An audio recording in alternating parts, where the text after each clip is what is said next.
So I'm at the Shwedagon pagoda, the amazing pagoda in central Yangon. There's the diamond-crusted gold stupa.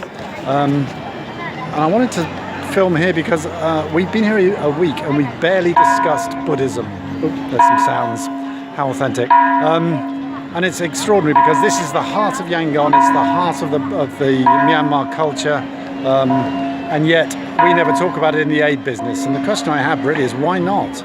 So we talked a bit about, after a meeting, about Buddhism and aid, because Buddhism actually affects the way people experience aid. For example, it's not good to take credit for things, and yet here we are asking for results and for reporting. A true donation in Buddhism is one where you give and ask no questions in return. How does that sit with the kind of demand for value for money which we get from the aid business? But then also Buddhism and violence. I don't understand this. I was brought up to think that Buddhism was a peaceful culture, and look what's going on here in Rakhine.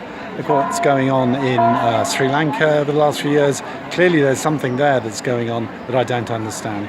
But there's a more general point here, which is that religion is central to the lives of poor people in a way that governments, aid, NGOs are not. All the research shows that religion is, that poor people trust religious organisations, turn to them in times of need, and the fact that we have this extraordinarily secular approach to aid seems to be remarkably blind.